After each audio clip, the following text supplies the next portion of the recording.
ಈಗ ಮತ್ತೊಂದು ಕಡೆ ಈಗ ನಟಿ ಪ್ರಮುಖ ಯಾವ ರೀತಿಯಾಗಿ ಒಂದಿಷ್ಟು ಆರೋಪವನ್ನು ಮಾಡಿದಾರಲ್ಲ, ಲೈಂಗಿಕ ಕಿರುಕುಳ ಆರೋಪ.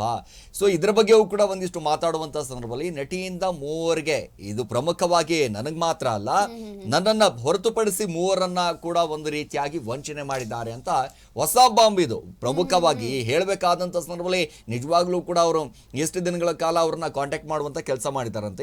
ಯಾವಾಗ ಈ ಪ್ರಕರಣ ಹೊರಗೆ ಬಂತಲ್ಲ, ಈ ಪ್ರಕರಣ ಹೊರಗೆ ಬರ್ತಿದ್ದ ಹಾಗೆ ಒಂದು ಕಡೆ ಅರವಿಂದ್ ರೆಡ್ಡಿಯನ್ನ ಸಾಕಷ್ಟು ಜನ ಕಾಂಟ್ಯಾಕ್ಟ್ ಮಾಡುವಂತ ಕೆಲಸ ಮಾಡಿದಾರಂತೆ. ನೋಡಿ, ನಮಗೂ ಕೂಡ ಇದೇ ರೀತಿಯಾಗಿ ಆಗೋಗ್ಬಿಟ್ಟಿದೆ. ಅದಾದ ನಂತರ ನನ್ನ ಮೇಲೆ ಕಿರುಕುಳ ಕೊಡುವಂತ ಆರೋಪ ಮಾಡ್ತಾರೆ. ಅದಾದ ನಂತರ ಅಂದ್ರೆ ದುಡ್ಡು ಇಸ್ಕೊಂಡ ಮೇಲೆ ಮತ್ತೇನು ಕೆಲಸ ಅಲ್ಲೇ ಅನ್ನುವಂತ ಆರೋಪ. ಸೊ ಇದೇ ವಿಚಾರಕ್ಕೆ ಸಂಬಂಧಪಟ್ಟ ಹಾಗೆ ನೋಡಿ, ನಟಿಗೆ ಅರವಿಂದ್ ರೆಡ್ಡಿಯಿಂದ ಲೈಂಗಿಕ ಕಿರುಕುಳ ಆರೋಪ ಪ್ರಕರಣಕ್ಕೆ ಸಂಬಂಧಪಟ್ಟ ಹಾಗೆ ಈಗ ನಟಿಯಿಂದ ಮೂವರಿಗೆ ವಂಚನೆ ಅಂತ ಇದೀಗ ಅರವಿಂದ್ ಅವರು ಬಹಳ ಸ್ಫೋಟಕವಾದಂತ ಹೇಳಿಕೆಯನ್ನು ಕೊಟ್ಟಿದ್ದಾರೆ. ಆಕೆ ನನ್ನ ಒಬ್ಬನಿಗೆ ಮಾತ್ರ ಅಲ್ಲ, ಮೂವರಿಗೂ ಕೂಡ ವಂಚಿಸಿದ್ದಾಳೆ ಅಂತ ಹೇಳಿದ್ದಾರೆ. ವಂಚನೆಗೊಳಗಾದಂತ ಮೂವರು ನನಗೆ ಸಂಪರ್ಕ ಮಾಡಿದ್ರು, ಮದುವೆ ಆಗೋದಾಗಿ ನಂಬಿಸಿ ಮೋಸ ಮಾಡಿದ್ದಾಳೆ. AVR ಗ್ರೂಪ್ ಸಂಸ್ಥಾಪಕ ಅರವಿಂದ್ ರೆಡ್ಡಿ ಆರೋಪ ಮಾಡ್ತಾ ಇರುವಂತದ್ದು ಒಬ್ಬ ರಾಜಕಾರಣಿ, ಇಬ್ಬರು ಉದ್ಯಮಿಗಳು ಇರುವಂತ ಮಾಹಿತಿ. ಪ್ರಮುಖವಾಗಿ ಯಾರು ಏನ್ ಕತೆ ಅಂತ ಹೇಳಿದಾಗ, ಒಂದ್ ಕಡೆ US ಅಲ್ಲಿ ಒಬ್ಬರಿದ್ದಾರೆ, ಒಂದ್ ಕಡೆ ಪ್ರಮುಖವಾಗಿ ಉದ್ಯಮಿ ಇದ್ದಾರೆ, ಇದೀಗ ಒಬ್ಬ ರಾಜಕಾರಣಿ ಅನ್ನುವಂತ ಒಂದಿಷ್ಟು ಮಾಹಿತಿಗಳನ್ನ ಬಿಚ್ಚಿಡುವಂತ ಕೆಲಸ ಮಾಡಿರುವಂತದ್ದು. ನೋಡಿ, ಇದು ಕೇವಲ ಅರವಿಂದ್ ರೆಡ್ಡಿ ಜೊತೆ ಮಾತ್ರ ಆಗಿದ್ದಲ್ಲ, ಇದು ಒಬ್ಬ ರಾಜಕಾರಣಿ ಇದಾರಂತೆ, ಇಬ್ರು ಉದ್ಯಮಿಗಳು ಇರುವಂತ ಮಾಹಿತಿ ಅನ್ನುವಂತ ಲೆಕ್ಕಾಚಾರದಲ್ಲಿ. ನೋಡಿ, ಅದ್ರ ಬಗ್ಗೆಯೂ ಕೂಡ ಏನೇನು ಹೇಳಿದಾರೋ, ಆ ಮೂವರು ಜನ ಬಗ್ಗೆಯೂ ಕೂಡ ಬಹಳಷ್ಟು ಪ್ರಶ್ನೆ ಕೇಳಿದ್ರು. ಆದ್ರೆ ಅದ್ರ ಬಗ್ಗೆ ಯಾರು ಏನ್ ಕತೆ ಅನ್ನುವಂಥದ್ದು ಹೇಳಲಿಲ್ಲ. ಇಲ್ಲವರೇನಾ ಅಥವಾ ಬೇರೆ ಕಡೆಯವರನ ಅನ್ನುವಂಥದ್ದು. ಸೊ ಒಂದಿಷ್ಟು ಹೇಳಿದ್ದಾರೆ. ಬನ್ನಿ ಅರವಿಂದ್ ರೆಡ್ಡಿ ಅವರ ವಿಚಾರ ಮತ್ತೊಂದ್ಸರಿ ನೋಡೋಣ. ಅವ್ರದ್ದು ರೆಗ್ಯುಲರ್ ಡೈಲಾಗ್ ಮೇಡಮ್. ಇವತ್ತಿನ ದಿನ ನನಗೆ ಇವತ್ತು ಬಂದಿರೋ ಮಾಹಿತಿ ಇನ್ನೊಂದು ಬಿಚ್ಚಿಕ್ಬೇಕು ಅಂದ್ರೆ ಬಿಚ್ಚಿಕ್ತೀನಿ. ಇದೇ ತರ ಇನ್ನೊಬ್ರಿಗೆ ಮಾಡಿದಾರೆ. ಈ ಮೀಡಿಯಾನಲ್ಲಿ ಎಲ್ಲ ಬರ್ತಾ ಇರೋದು ನೋಡಿ ಅವ್ರು ನನ್ನನ್ನು ಕಾಂಟ್ಯಾಕ್ಟ್ ಮಾಡಕ್ ಟ್ರೈ ಮಾಡ್ತಾರೆ. ಒಬ್ರಲ್ಲ, ಮೂರು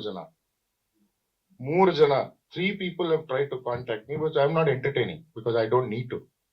ನನ್ ಉದ್ದೇಶ ಇಲ್ಲ. ಯಾಕಂದ್ರೆ ನಾನು ಎಷ್ಟು ಡೀಪ್ ಆಗಿ ಹೋಗ್ತೀನಿ ಇದ್ರಲ್ಲಿ, ಅಷ್ಟು ಮರ್ಯಾದೆ ನಂದು ಹೋಗುತ್ತೆ, ಅಷ್ಟು ಮರ್ಯಾದೆ ನಾನ್ ಕಳ್ಕೊಂತೀನಿ. ಅದೇ ಸೇಮ್, ಒಬ್ಬರ ಹತ್ರ 80 ಲಕ್ಷ ಇಸ್ಕೊಂಡಿದ್ದಾರೆ, same drama. Modus operandi is the same. Tablet ತಿಂತೀನಿ, ಹ್ಯಾಂಗ್ ಮಾಡ್ಕೊಂತೀನಿ, ಸೂಸೈಡ್ ಮಾಡ್ಕೊಂತೀನಿ, ಟ್ಯಾಬ್ಲೆಟ್ ತಿಂದ್ಬಿಟ್ಟಿದೀನಿ. Same modus operandi is the same everywhere. So suicide is nothing but a weapon.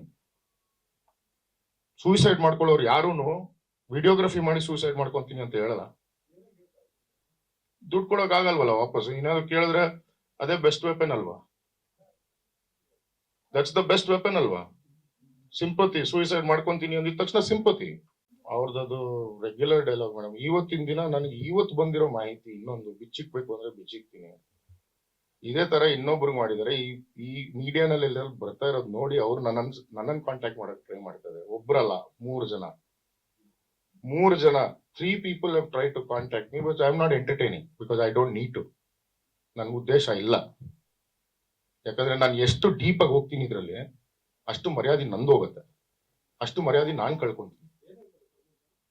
ಅದೇ ಸೇಮ್, ಒಬ್ಬರ ಹತ್ರ 80 ಲಕ್ಷ ಇಸ್ಕೊಂಡಿದ್ದಾರೆ, same drama. Modus operandi is the same.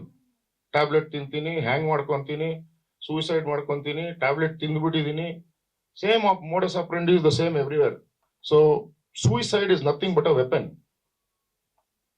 Suicide ಮಾಡ್ಕೊಳ್ಳೋರು ಯಾರೂನು ವಿಡಿಯೋಗ್ರಫಿ ಮಾಡಿ ಸೂಸೈಡ್ ಮಾಡ್ಕೊಂತೀನಿ ಅಂತ ಹೇಳಲ್ಲ. ದುಡ್ಡು ಕೊಡೋಕ್ ಆಗಲ್ವಲ್ಲ ವಾಪಸ್. ಏನಾದ್ರು ಕೇಳಿದ್ರೆ ಅದೇ ಬೆಸ್ಟ್ ವೆಪನ್ ಅಲ್ವಾ? ದಟ್ಸ್ ದ ಬೆಸ್ಟ್ ವೆಪನ್ ಅಲ್ವಾ? ಸಿಂಪತಿ. ಸೂಸೈಡ್ ಮಾಡ್ಕೊಂತೀನಿ ಅಂದಿದ ತಕ್ಷಣ ಸಿಂಪತಿ. ಅರವಿಂದ್ ರೆಡ್ಡಿ ಅವರು ಬಹಳ ಸ್ಪಷ್ಟವಾಗಿ ಹೇಳ್ತಾ ಇದ್ರು. ನೋಡಿ, ಮದುವೆ ಆಗೋದಾಗಿ ನಂಬಿಸೋದು, ಮೋಸ ಮಾಡೋದು, ಮದುವೆ ಆಗೋದಾಗಿ ನಂಬಿಸೋದು, ಒಂದ್ ಕಡೆ ಮೋಸ ಮಾಡೋದು, ಇದು ನಾನ್ಗಲ್ಲ, ಇದು ಮೂವರಿಗೆ ಆಗಿದೆ ಅನ್ನುವಂತ ಲೆಕ್ಕಾಚಾರದಲ್ಲಿ ಹೇಳ್ತಾ ಇದ್ರು. ನನ್ನನ್ನು ಸಂಪರ್ಕ ಮಾಡುವಂತ ಕೆಲಸ ಮಾಡಿದ್ರು. ಆದ್ರೂ ನಾವು ಒಂದ್ ಸೈಡ್ ಕೇಳಿ ಹೇಳಕ್ಕಾಗೋದು ತಪ್ಪಾಗುತ್ತೆ. ಹೌದು, ಒಮ್ಮೆ ಇವರು ಕೂಡ ಇದ್ರ ಬಗ್ಗೆ ಸ್ಪಷ್ಟವಾಗಿ ಏನಾದ್ರು ಹೇಳ್ಬಿಟ್ರೆ ಸರಿ ಇರುತ್ತೆ ಅಂತ ಅನ್ಸುತ್ತೆ. ಇವಾಗ ಅರವಿಂದ್ ರೆಡ್ಡಿ ಇಷ್ಟೊಂದೆಲ್ಲ ಆರೋಪ ಮಾಡ್ತಿದ್ದಾರೆ, ಇಷ್ಟೆಲ್ಲ ಹೇಳ್ತಿದಾರಲ್ಲ, ನಿಜವಾಗ್ಲೂ ಇಷ್ಟೆಲ್ಲ ನಿಜನ ಅಥವಾ ಸುಳ್ಳ, ಅಥವಾ ಇದ್ರ ಬಗ್ಗೆ ಈ ನಟಿ ಏನ್ ಹೇಳ್ತಾರೆ, ಇವರು ಕೂಡ ಒಮ್ಮೆ ಆದ್ರೂ ಸ್ಪಷ್ಟವಾಗಿ ಹೇಳ್ಬಿಟ್ರೆ ನಮಗೂ ಕೂಡ ಸ್ವಲ್ಪ ಕ್ಲಾರಿಟಿ ಸಿಗುತ್ತೆ. ಕಾರಣ ಏನು ಅಂತಂದ್ರೆ, ಇವಾಗ ಇತ್ತೀಚೆಗೆ ನಾವು ನೋಡ್ತಾ ಇರುವಂತದ್ದು ಸುದ್ದಿ ಅಥವಾ ಬರ್ತಾ ಇರುವಂತ ಮಾಹಿತಿ ಪ್ರಕಾರ ಇಬ್ರು ಕಳ್ರೆ ಇಬ್ರು ಕೂಡ ಸರಿ ಇಲ್ಲ. ಇಬ್ರು ಕೂಡ ಏನ್ ತುಂಬಾ ಲಾಯಲ್ ಆಗಿದ್ದು, ಇಬ್ರು ಕೂಡ ತುಂಬಾ ಚೆನ್ನಾಗಿದ್ರು ಅನ್ನೋಂಥದ್ದು ಏನು ಇಲ್ಲ. ಈಕೆ ಹೇಳಿದ್ಲು ಬೇರೆ ಬೇರೆ ಸೆಲೆಬ್ರಿಟಿಗಳಿಗೂ ಅಷ್ಟೇ, ಬೇರೆ ಬೇರೆ ಹೀರೋಯಿನ್ಸ್ ಗಳಿಗೆ ಬೇರೆ ಬೇರೆ ಹುಡುಗಿರ ಜೊತೆ ಈತ ಓಡಾಡ್ತಿದ್ದ, ಅವ್ರಿಗೂ ಕೂಡ ಗಿಫ್ಟ್ಸ್ ಕೊಡ್ತಿದ್ದ, ನಾನು ಒಬ್ಳೆ ಏನ್ ಸ್ಪೆಷಲ್ ಅಂತ ಇರ್ಲಿಲ್ಲ ಅಂತ. ಆದ್ರೆ ಮತ್ತೆ ಇವ್ನು ಹೇಳೋ ಅಂತದ್ದು, ಅಥವಾ ಇವ್ರು ಅರವಿಂದ್ ರೆಡ್ಡಿ ಅಂತ ಏನ್ ಹೇಳ್ತಾ ಇದೀವಿ, ಇವ್ರು ಹೇಳೋ ಅಂತದ್ದು ಏನು, ಹೌದು ಈಕೆ ಬೇರೆಯವ್ರ ಜೊತೆನೂ ಓಡಾಡ್ತಾ ಇದ್ಲು, ಬೇರೆಯವ್ರ ಜೊತೆನೂ ಗೋವಾದಲ್ಲಿ ಅವ್ರ ಬಾಯ್ ಫ್ರೆಂಡ್ ಜೊತೆ ಇದ್ರು ಅನ್ನುವಂಥದ್ದು. ಈ ರೀತಿ ಇಬ್ರು ಕಡೆಯಿಂದನೂ ಆರೋಪ ಇದೆ. ಹಾಗಾಗಿ ಒಂದ್ ಕಡೆ ಅಂತೂ ನಾವು ಮಾತಾಡಕ್ ಆಗೋದಿಲ್ಲ. ಇದ್ರ ಬಗ್ಗೆ ಸದ್ಯಕ್ಕೆ ಈ ನಟಿ ಕೂಡ ಸ್ಪಷ್ಟವಾಗಿ ಹೇಳ್ಬಿಟ್ರೆ ಕ್ಲಾರಿಟಿ ಸಿಗಬಹುದು. ಬಹುಶಃ ಕೊಡ್ಬಹುದಾ ಅಂತ ಇಲ್ಲಿ ಕೊಡೋದು ಅಲ್ಲ, ಡೈರೆಕ್ಟ್ ಆಗಿ ಬಂದು ಕೊಡೋ ಅಷ್ಟು ಇದಿಲ್ಲ ಅಂತ ಅನ್ಸುತ್ತೆ. ಯಾಕಂದ್ರೆ ಈಗಲೂ ಕೂಡ ಕನ್ಫರ್ಮ್ ಆಗಿ ಇವರೇ ಅಂತ ಅಧಿಕೃತವಾಗಿ ಗೊತ್ತಾಗಿಲ್ಲ ಅಲ್ಲ. ಹಾಗಾಗಿ ನೋಡೋಣ ಏನ್ ಮಾಡ್ತಾರೆ. ಅಂದ್ರೆ ಅಲ್ಲಿ ಅರವಿಂದ್ ಕೂಡ ಪ್ರಮುಖವಾಗಿ ಗಮನಿಸಬೇಕಾಗಿರುವಂತದ್ದು, ನೋಡಿ ಹೆಸರನ್ನ ಬಳಸ್ತೀರಾ ಯಾರದು, ಯಾಕಂದ್ರೆ ನಿಮ್ಮ ಹೆಸರು ಇಡೀ ಊರಿಗೆ ಇಡೀ ಜಗತ್ತಿಗೆ ಗೊತ್ತಾಗ್ಬಿಡ್ತು ಯಾರು ಮೋಸ ಮಾಡಿದ್ರು. ಆದ್ರೆ ನಾನು ಇಲ್ಲಿ ಹೆಸರನ್ನ ಬಳಸೋದಕ್ಕಾಗೋದಿಲ್ಲ. ಈ ದೇಶದ ಕಾನೂನನ್ನ ನಾವೆಲ್ಲರೂ ಕೂಡ ಗೌರವಿಸಬೇಕಾಗಿರುವಂತ ಕಾರಣದಿಂದಾಗಿ ಅವರ ಹೆಸರನ್ನ ನಾನು ಬಳಸೋದಿಲ್ಲ ಅಂತ ಬಹಳ ಸ್ಪಷ್ಟವಾಗಿ ಹೇಳ್ತಾರೆ. ನಿಜವಾಗ್ಲೂ ಕೂಡ ಒಂದು ರೀತಿಯಾಗಿ ಹೆಮ್ಮೆ ಅನ್ಸುತ್ತೆ. ಯಾಕಂದ್ರೆ ಯಾರಾದ್ರೂ ಒಬ್ರು ಮೋಸ ಮಾಡಿದ್ರೆ ಯಾವುದೋ ಹುಡುಗನೋ ಹುಡುಗಿನೋ ಟಕ್ ಅಂತ ಅವ್ರ ಹೆಸರು ಹೇಳುವ ಮೂಲಕ ಸೋಷಿಯಲ್ ಮೀಡಿಯಾದಲ್ಲಿ ಬಹಳಷ್ಟು ರಂಪಾಟ ಮಾಡ್ತಾರೆ. ಆದ್ರೆ ಇಲ್ಲಿ ಬಹಳ ಎಚ್ಚರಿಕೆ ಹೆಜ್ಜೆ ಇಡುವಂತ ಕೆಲಸ. ಯಾಕಂದ್ರೆ ಈ ಹಿಂದೆಯೂ ಕೂಡ 2-3 ಸಾರಿ ಆಗಿದೆ ಅಂತೆ. ಸೊ ಅದಕ್ಕೋಸ್ಕರ ಅವರು ಬಹಳ ಎಚ್ಚರಿಕೆ ಹೆಜ್ಜೆಗಳನ್ನ ಇಡುವಂತ ಕೆಲಸ ಮಾಡ್ತಾ ಇದ್ದಾರೆ. ನೋಡೋಣ ಯಾರ ಕಡೆ ತಪ್ಪಿದೆಯೋ ಏನ್ ಕತೆ. ಪೊಲೀಸ್ ಇಲಾಖೆ ಸಂಪೂರ್ಣವಾದಂತ ತನಿಖೆ ಮಾಡುವ ಮೂಲಕ ಏನೆಲ್ಲ ಬೆಳವಣಿಗೆ ಆಗಿದೆ ಅನ್ನೋದು ನೋಡೋಣ.